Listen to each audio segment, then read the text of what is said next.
কালী এবং বামা কালীর তফাৎ। জয় মা চাঁদিনী মা, জয় বাবা শিব বাবা। কাল দক্ষিণেশ্বর ঘুরে আসার পরে, বেলুড় ঘুরে আসার পরে মনটা এত ভালো লাগছে, আনন্দের রেশটা যেন রন্ধ্রে রন্ধ্রে ছড়িয়ে গেছে। আমার ছেলে মৈনাক ও কলকাতায় এলেই দক্ষিণেশ্বর এবং বেলুড়ে যেতে, কালীঘাটের মন্দিরেও যায়, আর শান্তিপুরেও খুব পছন্দ করে, কিন্তু শান্তিপুরটা দূর হয়ে যায়। ও খুব ঝটিকা সফরে আসে, চলে যায়, কিন্তু একদিনের জন্য এলেও ও দক্ষিণেশ্বরে যায়। ওর খুব ভীষণ ভালো লাগে। আর বেলুড়েও, বিশেষ করে বেলুড়ের লাইব্রেরিটা ওকে ভীষণ টানে আর কি। তো সে যাই হোক, আজকে কথা প্রসঙ্গে একটা আলোচনা করছিলাম, ওর সঙ্গে আমার আধ্যাত্মিক কথাবার্তা আলোচনা হয় যে কথামৃতও পড়েও, আর বিবেকানন্দের প্রত্যেকটা বই ওর ভীষণ প্রিয়। তো আমাকে বলছিল যে আমরা যে ভবতারিণীর মন্দিরে গেলাম, তার ডান দিকে মায়ের ডান হাতটা হচ্ছে মানে একদিকে আশীর্বাদ, একদিকে অভয়, এই বরাভয় মুদ্রা, আর অন্যদিকে বাম হস্তে খাড়া এবং মুন্ডমালা। না, মা কারোর মুন্ড কাটেনি, ওটা হচ্ছে অহংকারের ছেদ।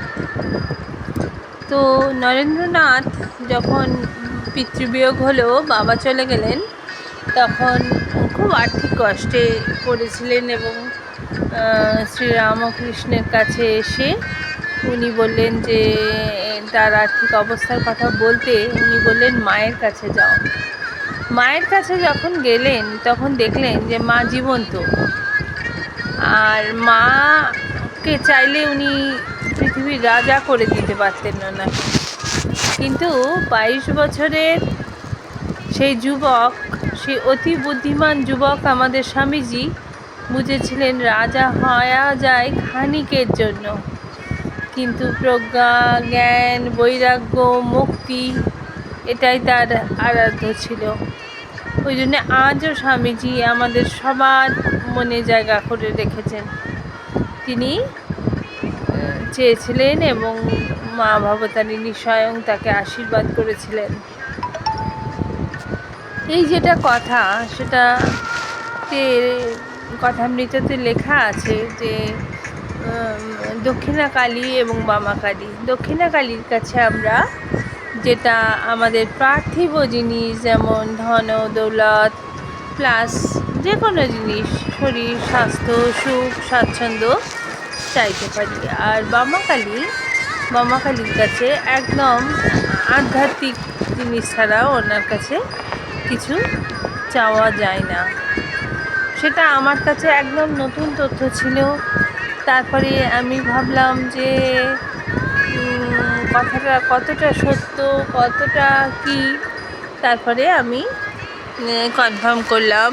এক সাধু মহারাজ আছেন, সাধু রামকৃষ্ণ মিশনেরই মহারাজ, তার কাছে কথাটা জানতে পারলাম।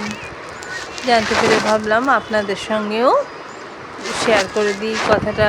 দক্ষিণা কালীর সঙ্গে বামা কালীর কী তফাৎ এবং কোনটার জন্য কোন কালীর কাছে কি প্রার্থনা করতে হয়। নমস্কার, খুব ভালো থাকবেন। আবার নিশ্চয়ই কথা হবে, দেখা হবে। শুভরাত্রি।